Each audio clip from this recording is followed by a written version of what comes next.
Super star Krishna Sripriya నటించిన captain Krishna 1979 year జనవరి 1 release అయింది. ఆ రోజు అభిమానులందరికీ కూడా ఇది పండగ, నూతన సంవత్సరం కానుకగా వచ్చినటువంటి ఈ చిత్రం మ్యూజిక్గా మంచి హిట్. కలకాలం ఇదే సాగన్ మీలో నన్నే చూడని అనేటువంటి పాట ఉంది కదా, ఆ పాట చాలా అద్భుతం. ఈ సినిమాకే తలమానికం. ఆ పాట చూడటానికి చాలా మంది వచ్చేవారు. చాలా పెద్ద పాటలాగా అనిపిస్తుంది కానీ మంచి మధురమైనటువంటి పాట కూడా. అయితే ఈ సినిమా వెనకాల ఒక మంచి స్టోరీ ఉంది. అది ఎవరికి తెలియదు ఇప్పుడు జనరేషన్కి అని చెప్పి నేను అనుకుంటున్నాను. కృష్ణ మంచితనానికి, మానవత్వానికి ప్రతిరూపం. ఇది అందరికీ తెలిసినటువంటి విషయమే. దీని గురించినటువంటి అనేక సంఘటనలు నేను సిరీస్గా చెప్పడం జరుగుతుంది. ఈ సినిమాకి producer D Rajasekhar Reddy. D Rajasekhar Reddy cinema ఇండస్ట్రీకి రావటం ఇదే తొలి. ఎవరికి కూడా ఈయన పరిచయం లేదు. ముఖ్యంగా బాలసుబ్రహ్మణ్యానికి ఈయన మంచి మిత్రుడు. ఒకసారి బాలసుబ్రహ్మణ్యం దగ్గరికి వెళ్ళి తన కోరిక వెళ్ళబుచ్చారు. నేను ఒక సినిమా తీద్దాం అనుకుంటున్నాను, కానీ ఇండస్ట్రీలో ఎవరో నాకు తెలియదు, మరి ఏం చేద్దాం అన్నప్పుడు బాలసుబ్రహ్మణ్యం సజెషన్ ఇచ్చారు. ఇండస్ట్రీలో మంచి మనిషి సూపర్ స్టార్ కృష్ణ, ఆయనతో కనుక సినిమా తీస్తే కంఫర్టబుల్, మనం ఆయనతో తీద్దాము అని చెప్పంటే అలాగా నాకు తెలియదే, ఆయన పరిచయం కూడా లేదంటే లేదు నాకు బాగా మిత్రుడు ఆయన, నేను వెళ్ళి మాట్లాడతాను అని చెప్పేసి ఆయన అన్నారు. అయితే ముందు కథ సిద్ధం చేసుకోవాలి కదా అని అనుకున్నప్పుడు ముళ్ళపూడి వెంకటరమణ వాళ్ళకి స్ఫురించారు. ముళ్ళపూడి వెంకటరమణ ఒక మంచి కథాకారుడు, అలాగే చిత్రకారుడు, అలాగే చూసుకుంటే ఒక మంచి రచయిత కూడా. ఆయనలో చాలా భావకత్వం ఉంటుంది. చిత్రకారుడు ఎందుకన్నానంటే బాపు బొమ్మలు వేసేటప్పుడు కూడా చిన్నప్పుడు ఆయన కూడా బొమ్మలు వేసేవాళ్ళు. కాకపోతే ఆయన దృష్టి అంతా కూడా రచన మీద పెట్టడం వల్ల ఆ చిత్రం మీద దృష్టి తగ్గిపోయింది. బాపు మంచి చిత్రాలు వేశారు అనమాట. ఇద్దరు కూడా మంచి ఆర్టిస్టులే. ఈయన యాక్చువల్గా ఆంగ్ల సాహిత్యాన్ని బాగా చదువుతారు. అంటే ఇంగ్లీష్ మీద మంచి పట్టుంది ముళ్ళపూడి వెంకటరమణకి. అందుకే నేను చాలా నావెల్స్ కనుక మనం చూసుకుంటే ఇంగ్లీష్ నావెల్స్ ప్రేరణగా కూడా మనకు కనబడుతూ ఉంటుంది. కెప్టెన్ కృష్ణ కూడా కొంతవరకు ఆ ఛాయలు మనకు కనబడతాయి. సినిమా లైన్ అంతా కూడా ఆయన రెడీ చేశారు. 1 లైన్ ఆర్డర్ కూడా రెడీ అయిపోయింది. మరి ఈ సినిమాకి సూపర్ స్టార్ కృష్ణకి చెప్పాలి కథంతా కూడా. సరే, బాలసుబ్రహ్మణ్యం తన మిత్రుడైనటువంటి రాజశేఖర రెడ్డిని వెంట పెట్టుకొని ముళ్ళపూడి వెంకటరమణతో ఆయన దగ్గరికి వెళ్ళారు. వెళితే మొత్తం అంతా కూడా కథంతా చెప్పారు ముళ్ళపూడి వెంకటరమణ. కృష్ణ ఆశాంతం శ్రద్ధగా విన్నారు. విని అద్భుతం, చాలా బాగుంది, ఈ సినిమా నేను చేస్తాను అని చెప్పి బాలసుబ్రహ్మణ్యంతో చెప్పారు. చెప్పగానే బాలసుబ్రహ్మణ్యం కూడా చాలా ఆనందంగా అంగీకరించారు. ఎందుకంటే తన మిత్రుడైనటువంటి రాజశేఖర రెడ్డి కోరిక ఆ విధంగా తన ద్వారా నెరవేరుతున్నందుకు ఆయన హ్యాపీగా ఫీల్ అయ్యారు. అయితే ఇందులో కృష్ణ ఒక మాట చెప్పారు, బాలు ఒకసారి మేడం మీద గదిలోకి వెళ్దాం, మీతో చిన్న విషయం మాట్లాడాలని చెప్పి అన్నారు. దాంతో మళ్ళీ ముళ్ళపూడి వెంకటరమణ ప్రొడ్యూసర్ గుండెల్లో రాయపడింది. ఏంటి రెమ్యునరేషన్ అయినా ఎక్కువ అడుగుతారా, అలాంటి మనిషి కాదే, ఇందులో ఏంటి మరి అని సందేహం అని చెప్పి ఇద్దరు డౌట్ పడ్డారు. సరే తెలుస్తుంది కదా అని ఊరుకున్నారు. పైకి తీసుకెళ్లారు బాలసుబ్రహ్మణ్యాన్ని. బాలసుబ్రహ్మణ్యంతో కూడా ఆతృత, ఏమైనా అడుగుతారు అని చెప్పేసి. అప్పుడు కృష్ణ ఒక మాట చెప్పారు, ఏమంటే ముళ్ళపూడి వెంకటరమణ గారి కథ చెప్పారు, కానీ నాకు కథ అర్థం కాలేదు అంటే ఆయనతో నేను ఆ మాట అంటే ఆయన ఫీల్ అవుతారు. ఎందుకంటే నేను తేనె మనసు సినిమాలో వచ్చినప్పుడు ముళ్ళపూడి వెంకటరమణ ఆయనే ఆ సినిమాకి సంభాషణలు, నన్ను సెలెక్ట్ చేసుకోవడంలో ఆయన పాత్ర కూడా ఎంతో ఉంది. అలాగే సాక్షి సినిమాలో కూడా నాకు అవకాశం ఇచ్చి దాని ప్రొడ్యూసర్గా కూడా నాకు మంచి ప్రోత్సాహం ఇచ్చినటువంటి వ్యక్తి. అలాంటి వ్యక్తి ముందు నేను మీ కథ అర్థం కాలేదు అంటే బాగున్నది కదా, కాబట్టి మీరు ఒక్కసారి వచ్చి నా కథ చెప్పండి అని చెప్పి అన్నారు.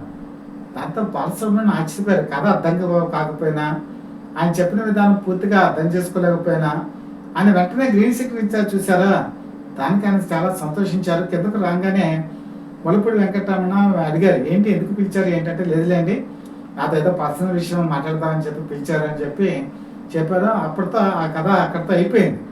ఆ చాప్టర్ 2-3 రోజులు పోయిన తర్వాత బాలసుబ్రహ్మణ్యం వచ్చి ఆ స్టోరీ అంతా మళ్ళీ చెప్పారు. చెప్పగానే కృష్ణ బాగా నచ్చింది. ఇది చిత్రీకరణ ముఖ్యంగా క్లైమాక్స్కి వచ్చేప్పటికి బాగుంటుంది, దీనికి మరి డైరెక్టర్ని ఎవరు పెడదాం అని చెప్పి అనేటప్పటికీ కృష్ణ సలహా ఇచ్చారు. ప్రొడ్యూసర్ కొత్త వ్యక్తి, ప్రొడక్షన్ కాస్ట్ తక్కువలో ఆగిపోవాలి, దానికి కేఎస్ఆర్ దాస్ సంబంధం అని బాగా చేయగలడు ఆయన. ఎందుకంటే ఆయన బేసికల్గా ఎడిటర్. తర్వాత ఎంతవరకు సినిమాని వాడాలి, కెమెరా రీల్స్ని ఎంతవరకు పొదుపు చేయాలి, ఎంతవరకు అన్నెసరీగా ఉండేటువంటి వాటిని తొలగించాలి అన్నీ ఆయనకు బాగా తెలుసు కాబట్టి నిర్మాణ వ్యయం అదుపులో ఉంటుంది. కాబట్టి కేఎస్ఆర్ దాస్ని మనం పెట్టుకుందాం అని చెప్పడంతో బాలసుబ్రహ్మణ్యం కూడా ఓకే చేశారు. కేఎస్ఆర్ దాస్ అంటే మీకు అందరికీ తెలుసు, కె సుబ్బరామదాస్ ఆయన అసలు పేరు. కేఎస్ఆర్ దాస్ కృష్ణతో కలిసి దాదాపు 30 సినిమాలకు పైగా ఆయన డైరెక్షన్ చేశారు. కృష్ణకి బాగా నచ్చినటువంటి వ్యక్తి. కృష్ణ మనస్తత్వం తెలుసు. పైగా క్రైమ్ సినిమాలు అనేటప్పటికీ ఆయన బాగా హ్యాండిల్ చేయగలిగారు. ఇది పూర్తిగా క్రైమ్ కాకపోయినా కూడా ఒక విధంగా చెప్పాలంటే కొంత కుటుంబ కథ ఛాయలు కూడా కనబడతాయి. కానీ కేఎస్ఆర్ దాచుకున్నటువంటి ఒక గొప్ప ట్రాజడీ ఏంటంటే ఆయన కుటుంబ కథా చిత్రాలు తీసినటువంటి ప్రతి సినిమా కూడా ఫెయిల్ అయింది. మన కనుక ఒక్కసారి హిస్టరీ కనుక చూసుకుంటే లోగుట్టు పెరుమాళ గిరక ఇది స్వామిబాబుతో తీశారు. ఆ సినిమా పెద్ద సక్సెస్ కాల.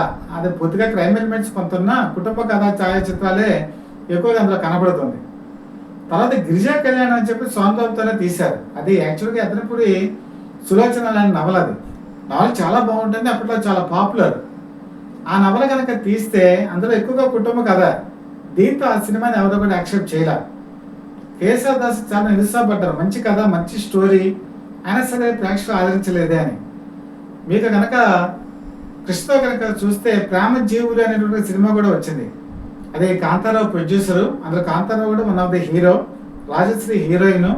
మంచి స్టోరీ, కానీ అందులో క్రైమ్ ఎలిమెంట్స్ తక్కువగా ఉన్నాయని చెప్పేసి ఆ సినిమాని ఎవరు పెద్ద ఆదరించాల. అంటే కేఎస్ఆర్ దాస్ నుంచి ప్రేక్షకులు ఎప్పుడు ఆశించేది ఏంటంటే క్రైమ్, సస్పెన్స్, సెంటిమెంటు ఇవన్నీ ఉంటేనే కేఎస్ఆర్ దాస్ సినిమాని లైక్ చేస్తారు. తర్వాత కృష్ణతో బంగారు కుటుంబం అనే ఒక సినిమా కూడా తీశారు.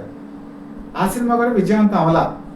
విధంగా చెప్పాలంటే కెప్టెన్ కృష్ణ కూడా మంచి సినిమా, కాకపోతే పూర్తి క్రైమ్ ఇందులో లేకపోవటం వల్ల ప్రేక్షకులకు అంత ఆదరించలేదేమో అని నాకైతే అనిపిస్తుంది. సినిమా అయితే ఎక్కడ కూడా చాలా బాగుంటుంది సినిమా. అయితే ఈ సినిమా కథంతా ఒప్పుకొని ప్రొడ్యూసర్ రంగప్రవేశం చేసిన తర్వాత కృష్ణ చాలా వరకు ప్రొడ్యూసర్కి సహకరించారు, కేఎస్ఆర్ దాస్ సహకరించారు. పైగా ఈ సినిమాలో హీరోయిన్గా శ్రీప్రియని తీసుకోవడం జరిగింది. శ్రీప్రియ కృష్ణ కాంబినేషను ఆ రోజు ఒక కొత్తన ఒరవడికి దారితీసింది. ఎందుకంటే శ్రీప్రియ అంతకుముందు వయసు పిలిచింది అనే సినిమాలో కమలాసన్ పక్కన నటించింది. సిమ్డుస్ వేసి ఆ రోజుల్లో పెద్ద సంచలనం. ఆ తర్వాత అంతర్గత కథ సినిమా కనుక చూసుకుంటే జయప్రద చెల్లెలిగా అద్భుతమైన రాణింపు. పుట్టేలు పన్నమ్మ అప్పటికే సూపర్ డూపర్ హిట్ అయింది. శ్రీప్రియ బాగా తమిళంలోనూ తెలుగులోనూ పాపులర్ అవుతున్నటువంటి సమయం. కృష్ణ తనకు నటించిన జోడీ చాలా బాగుంది అని చెప్పి అందరూ కూడా అన్నారు. మీరు పట్టమహోత్సవం అనేటువంటి సినిమా విజయనిర్మల డైరెక్షన్లో వచ్చినప్పుడు కూడా కృష్ణ ఏరుకోరి తన చెల్లి కింద శ్రీప్రియని ఎంచుకోవడం కూడా జరిగింది. శ్రీప్రియ మంచి నటి బేసికల్గా, కానీ ఆవిడకి అంత అవకాశాలు తెలుగులో రాలేదేమని నాకు అనిపిస్తుంది. మంచి నటన కూడా ఇందులో ఆవిడ కనపరుస్తుంది. మరి మ్యూజిక్ డైరెక్టర్ ఎవరు? మ్యూజిక్ డైరెక్టర్ మళ్ళీ బయట వాళ్ళు ఎవరైనా తీసుకొస్తే దాని కాస్ట్ ఆఫ్ ప్రొడక్షన్ పెరుగుతుందని చెప్పి ఎస్పి బాలసుబ్రహ్మణ్యం దీనికి మ్యూజిక్ డైరెక్షన్ కూడా చేశారు. పాటలు కూడా మీకు చెప్పినట్టు చాలా తెర మీద చాలా ఆకర్షణీయంగా కనిపిస్తుంది. అలాగే కృష్ణ ఇందులో కెప్టెన్గా కనిపించే సన్నివేశాలు ఆ రోజు ఒక కొత్త వరవడికి, అభిమానుల ఉత్సాహానికి, ఆనందానికి పగ్గాలు లేకుండా చేసినటువంటి సినిమా. కాకపోతే నేను చెప్పినట్టు ఒక సినిమాలో ఒక ట్రాజడీ సీక్వెన్స్ ప్లస్ ముగింపు ప్రేక్షకులకి ఒక పట్టలేదు. కానీ ఒక సినిమా పర్వాలేదు, యావరేజ్గా బాగానే ఆడింది, ఆర్థిక విజయం సాధించింది. కానీ ప్రొడ్యూసర్కి కూడా కొంత ఇబ్బందులైనటువంటి పరిస్థితులు ఎదురయ్యాయి. కృష్ణ రెమ్యునరేషన్ ఎంతైతే అడిగారో దానికి దాదాపు ఒక 30,000 ఆయన ఇవ్వలేకపోయారు. డబ్బింగ్ చెప్పే సమయానికే ఆయన ఆర్థిక ఇబ్బందులు పడుతున్నారు. దాంతో ఎస్పి బాలసుబ్రహ్మణ్యమే తీసుకొచ్చారు కదా ఈ ప్రొడ్యూసర్ని. దాంతో కృష్ణ ఏం చెప్పారంటే, పర్వాలేదు మీరు ముందు బిజినెస్ చేసుకోండి, తర్వాత చూసుకుందాం అని చెప్పేసి డబ్బింగ్ కూడా చెప్పేశారు. సినిమా రిలీజ్ అయింది. కానీ తర్వాత కూడా ఈ 30,000 ప్రొడ్యూసర్ ఇవ్వలేని పరిస్థితికి వచ్చారు. దాంతో ఎస్పి బాలసుబ్రహ్మణ్యంతో కృష్ణ ఏం చెప్పారంటే, పర్వాలేదు బాలసుబ్రహ్మణ్యం, మన ఫ్రెండ్షిప్ అనేది ఎప్పటికీ ఇలాగే ఉంటుంది కాబట్టి ఆ 30,000 గురించి మీరు ఆలోచించద్దు, అది తర్వాత ఎప్పుడైనా చూసుకుందాం అని చెప్పేసి అనేసారు అనమాట. తీసుకోలేదు. ఆ విధంగా కృష్ణ ఏ నిర్మాత అయినా సరే తన సినిమా పూర్తయిన తర్వాత ఆ ప్రొడ్యూసర్ డబ్బులు ఇవ్వలేకపోతే నా డబ్బులు ఇస్తావా చేస్తావా అని చెప్పి అడగరు. ఆయన కొత్త నిర్మాత ఎంకరేజ్మెంట్ చేయాలి, ఆయనకి ఏ ఇబ్బంది రాకూడదు అని చెప్పేసి ఒక ఉద్దేశంతో ఈ సినిమా ప్రొడ్యూసర్ కూడా ఆయన సహకరించడం జరిగింది. మొత్తం ఏబిసి సెంటర్స్లో కనుక చూసుకుంటే అన్ని సెంటర్స్లో కూడా కలెక్షన్స్ వర్షమే కురిపించింది. నిర్మాత కూడా హ్యాపీ, ఎస్పి బాలసుబ్రహ్మణ్యం కూడా హ్యాపీ. కానీ తర్వాత కాలంలో ఒక వివాదం వచ్చింది. ఎస్పి బాలసుబ్రహ్మణ్యం పద్మాలయ బ్యానర్లో ఒక 2,000 రూపాయలు రాలేదు నాకు అమౌంట్ అని చెప్పి పాటలు పాడను అని చెప్పడం జరిగింది. అది కృష్ణ దృష్టికి వచ్చింది. కృష్ణ దృష్టికి వచ్చి బాలసుబ్రహ్మణ్యానికి ఫోన్ చేశారు. ఫోన్ చేసి ఏంటి బాలు ఇలాగ ఏదో డబ్బులు ఇవ్వలేదని చెప్పేసి పాటలు పాడను అని చెప్పి అన్నట్టు నిజమేనా అంటే, అవునంటే నాకు రెమ్యునేషన్ ఒక 2,000 రావాలి, రాలేదు, మీ వాళ్ళు ఇవ్వలేదు అని చెప్తే, అయితే నాతో పాటలు పాడకపోతే నా సినిమాలు ఆడవా అని చెప్పి అడిగారు. అంటే అలాగని కాదండి, అలాగెప్పుడు మీకు ఒప్పవారు, నాతో పాటలు పాడకపోయినా మీ సినిమాలు ఆడతాయి, కానీ మీకు పాటలు పాడకపోయినా కూడా నేను కూడా ఈ సినిమా రంగంలో కొనసాగుతాను అనేటప్పటికీ కృష్ణకి కోపం వచ్చింది. కోపం వచ్చి, సరే మీ 2,000 నేను చెక్ పంపించేస్తున్నాను, కానీ కెప్టెన్ కృష్ణ ఆ సినిమాలో నాకు ఒక 30,000 డ్యూ ఉండిపోయారు కదా, మీ ప్రొడ్యూసర్ని ఆ రోజు పట్టుకొచ్చారు, దాని డబ్బులు కూడా నాకు సెటిల్ చేయండి అని చెప్పి అన్నారు. దాంతో బాలసుబ్రహ్మణ్యం కూడా వెంటనే ఆ చెక్ రెడీ చేసి పంపించేశారు. ఆ రోజు అంటే ఇది 79లో రిలీజ్ అయింది. ఈ వివాదం వచ్చేప్పటికి 85లో జరిగింది.